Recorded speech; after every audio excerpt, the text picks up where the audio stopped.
It's the kind of thing you hope never happens to someone you love. A simple traffic stop turns into a tragedy, and the excuse is always the same: I feared for my life. Let me see your hands! Let me see your hands! One man was shot while trying to explain he had a legal gun. Another died for just starting his car. One never made it out of a police van alive. Another was gunned down with his hands in the air. In each case, the official story did not match what the camera showed. The cost? A lost life. A family shattered. Justice denied. Here are 4 times police officers did the unjustifiable and got away with it. On September 16, 2016, in Tulsa, Oklahoma, a man's SUV broke down in the middle of the road. He wasn't speeding, he wasn't running, he just needed help. His name was Terrence Crutcher. When officers arrived on the scene, Crutcher, who was wearing a white shirt, was strolling toward his vehicle. He had his hands in the air. A helicopter hovered above, filming the moment. One officer pulled out a taser. Another, Officer Betty Shelby, pulled her gun. And then she fired.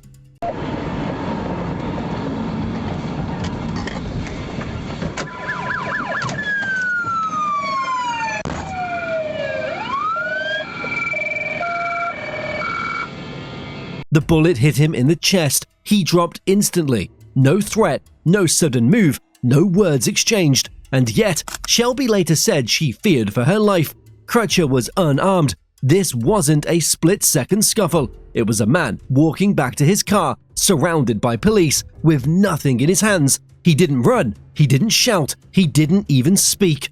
The shooting was caught on multiple cameras, aerial footage, dash cams, and body cams. The video showed what everyone needed to see: Crutcher walking away, not toward, and then collapsing after a single shot. When Shelby was questioned, her description of the moment sounded almost surreal. In her deposition, she said this. And he goes like this, and he puts his fingers into his pocket. I said, man, take your hands out of your pocket now. I'm starting to cover my gun at this time. And he just looks at me, and he turns to his right, where he's parallel with the bumper of my car. And at this point, I get on the radio, and I say, Adam 303, hold traffic. I've got a subject that's not complying, or he's not taking his hands out of his pocket. I said, man, stop. Show me your hands. Show me your hands now. He puts both of his hands in the air, and I'm thinking, oh, I'm by myself. He is very big. His behavior is not right. Something is not right here. So, okay. He's intoxicated. He is not obeying my commands. I'm thinking he's got a weapon in his pocket. And he goes on around his vehicle, and he goes to the driver's side. I've come around. He drops his arm, and he goes, and I said, stop! Stop! Stop!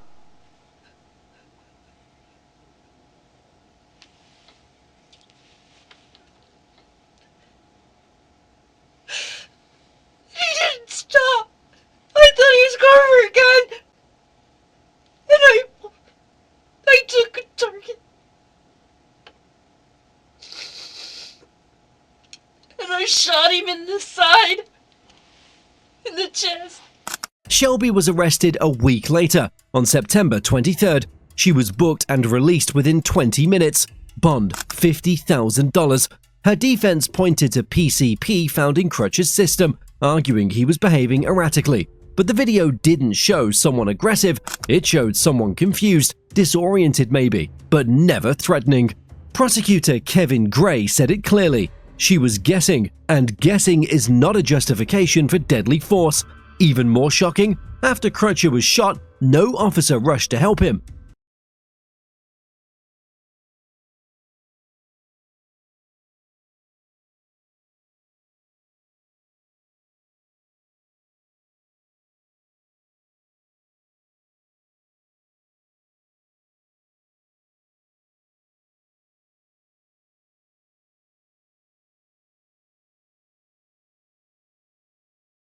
Nearly 2 minutes passed before anyone even checked if he was alive. By then, it was too late.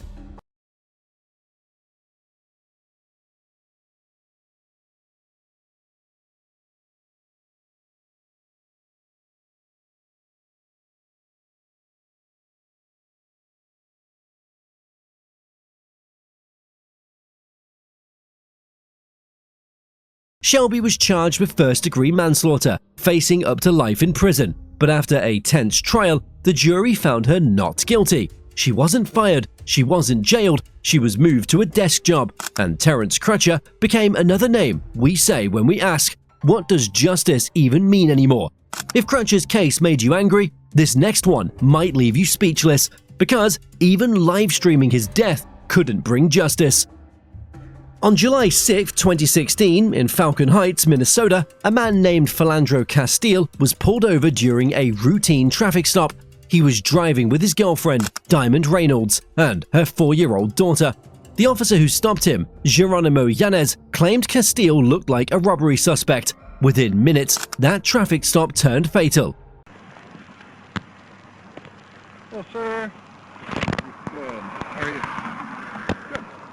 The reason I pulled you over, your brake lights are out. So you only have one active brake light, and that's going to be your passenger side one. Your third brake light, which is up here on top, and then this one back here, is going to be out. You have your license and insurance?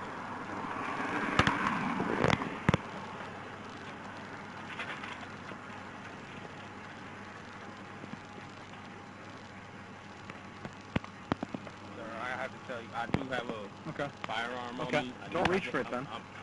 Don't pull it out. Don't pull it out.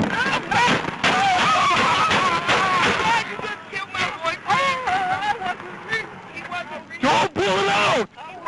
Don't move! Castile was calm. He followed protocol. He told the officer up front he had a licensed firearm in the car. He said it clearly. He wasn't reaching for it. But before Castile could finish his sentence, Yanez fired 7 rounds into the car. 5 of them hit Castile, who slumped over in the driver's seat. His girlfriend's phone was already live on Facebook. She recorded the aftermath. Stay with me. We got pulled over for a busted tail light in the back. And the police, he's covered. He killed my friend. He's licensed. He's licensed to carry. He was trying to get out his ID and his wallet out his pocket, and he let the officer know that he had a firearm and he was reaching for his wallet, and the officer just shot him. The video spread fast. The world saw it unfold in real time. Castile died 20 minutes later at the hospital. He was 32 years old. The case triggered national outrage across the country. It could have been you. It could have been you or you or you. Yes, it could have been any of us. Listen. I want justice. 5 months later, Yanez was charged with second-degree manslaughter and 2 counts of dangerous discharge of a firearm. The use of deadly force by Officer Yanez was not justified. But just like Crutcher's case, the ending was all too familiar. Yanez stood trial, and after 5 days of deliberation, the jury returned a not guilty verdict on all charges. He was simply fired the next day. The city of St. Anthony later settled wrongful death lawsuits with Castile's family and Diamond Reynolds for $3.8 million. Philandro Castile followed the rules. He was licensed, respectful, cooperative, and he still died, shot in front of a child. His fatal moments streamed to the world. But even that wasn't enough for a conviction. On July 19th in Cincinnati, Ohio, a man was pulled over for something so minor most people wouldn't think twice about it: missing a front license plate. His name was Samuel DuBose. He was unarmed, calm, seatbelt fastened. The officer who stopped him, Ray Tensing, wasn't even a city police officer. He worked for the University of Cincinnati Police Department, and he was conducting an off-campus stop. DuBose wasn't speeding, he wasn't violent, he was simply trying to explain. Okay, I'm going to ask you again. Do you have your license on you? I have license. You can run my name. So do you not have your license on you? I'm asking you a direct question. Do you have your license on? That's all I did. I understand. What did you pull me over for? Again, the front tag. But it's not illegal to have a front flag. Okay. Actually, it is. I'm going to ask you again. Do you have a license on you? I have a license. You can run my name. Okay. Is that not on you then? I don't think I have it on me. Be straight up with me. Are you suspended? No, I'm not suspended. Why don't you have your license on you? I just don't. I'm sorry, sir. Tenzing asked him to step out of the car. DuBose turned the key in the ignition, and without warning, Tenzing shocked DuBose and the whole world. I'm just gonna go in the house. Okay. Where do you stay at? Down here? Right around the corner. Okay. Well, until I can figure out if you have a license or not, go ahead and take your seatbelt off for me. I didn't even do nothing. Go ahead and take your seatbelt off. Stop! Stop!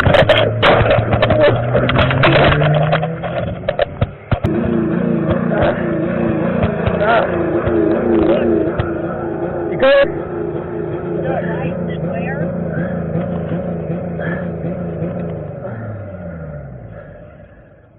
He shot him in the head. And for what? A missing plate. Later, Tenzing claimed he fired because DuBose was dragging him down the street with the car, but his own body cam told a different story. The video showed Tenzing wasn't being dragged, he wasn't caught, he wasn't even in danger. The prosecutor, Joe Dieters, called it what it was, a lie. A grand jury indicted Tenzing for murder and voluntary manslaughter. He was arrested, fired, and held on $1 million bond.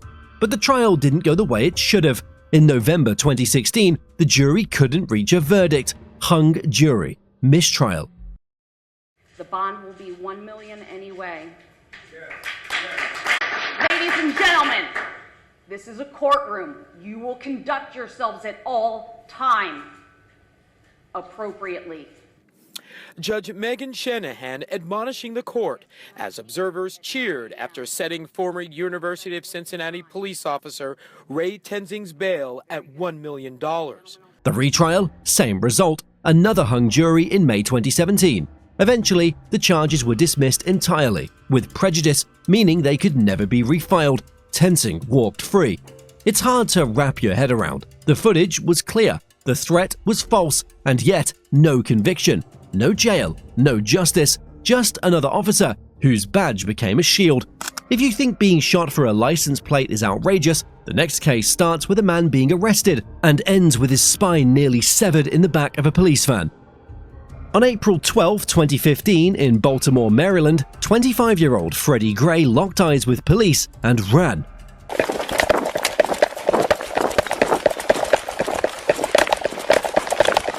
Police chased him, caught him, and arrested him for carrying a small knife, one they later said was illegal under a vague local code.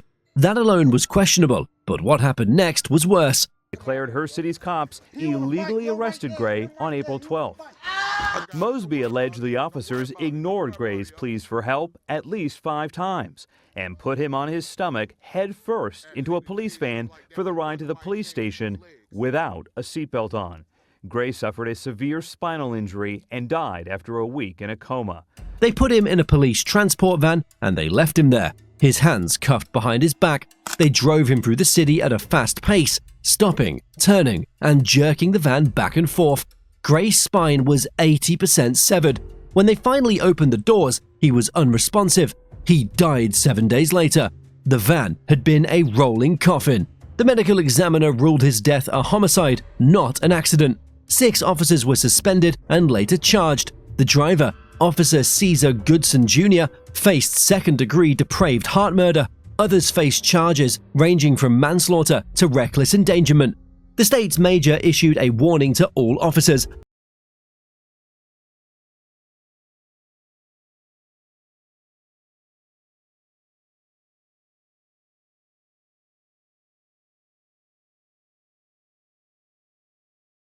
The public responded with protests that escalated quickly.